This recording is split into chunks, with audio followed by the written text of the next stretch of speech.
Hey, my friend, it's Gavin Mountford here, founder of Six Step Social. And in this short training, I wanted to show you the difference between a Facebook profile, a Facebook business page, and a Facebook group, because most people get it mixed up. They get it confused. They're like, what's a group and a page? And do I have a profile page and a business page? And how does it all work? So I wanted to just show you very quickly. So basically, your Facebook profile is the very first thing that you have when you sign up to Facebook. You can't use Facebook without a Facebook profile. This is your own personal name. It's where you add different friends and family, and you can network, etc.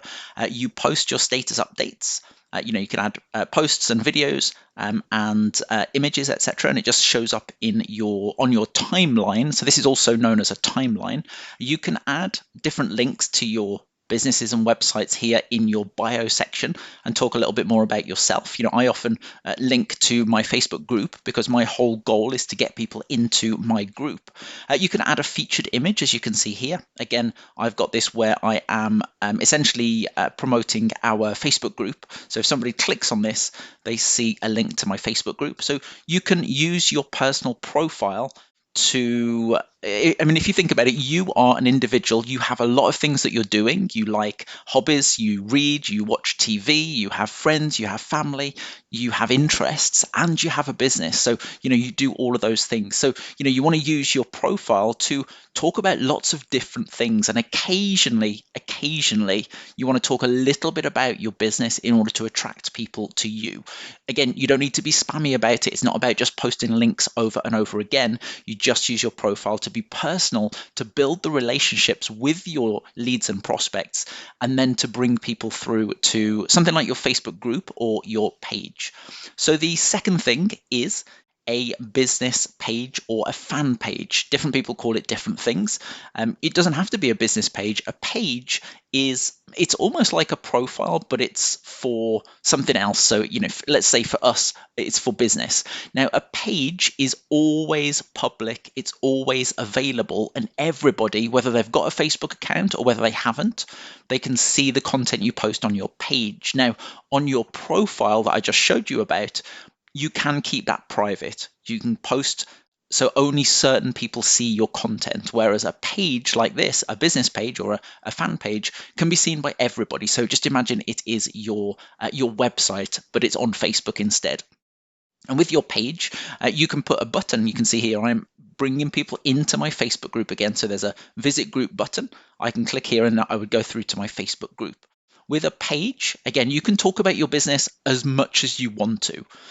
It's a little bit more of a challenge to get people to see your content.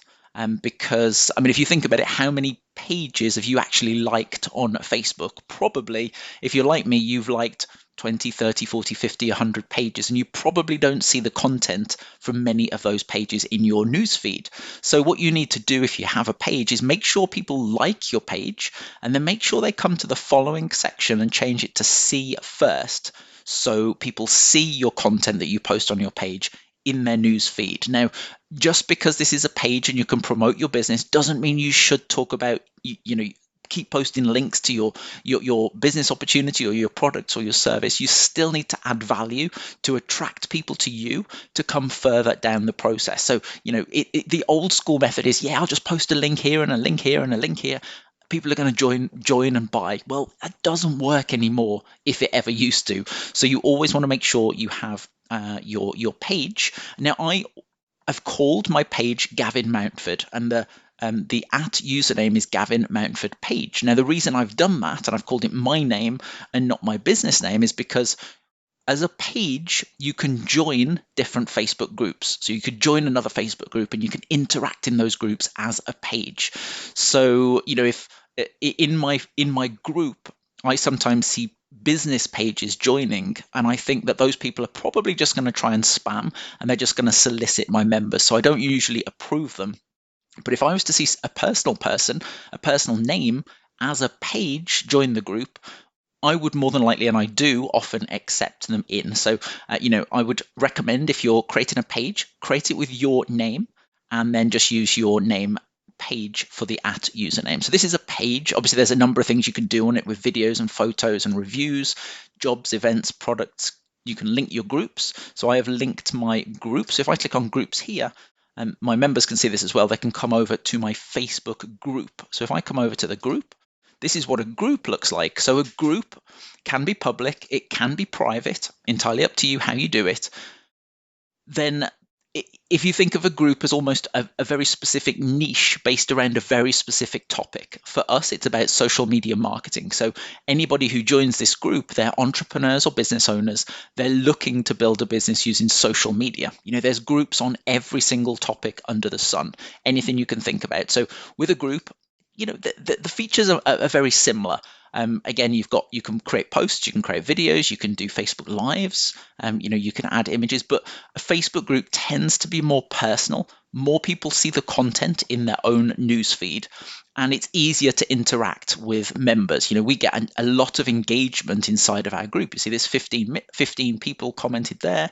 In fact, I haven't got any great examples because I've been posting quite a lot recently, but it's easy to get 10, 20, 30, 40, 50 or more people engaging and commenting on your posts, which is great and is what you need.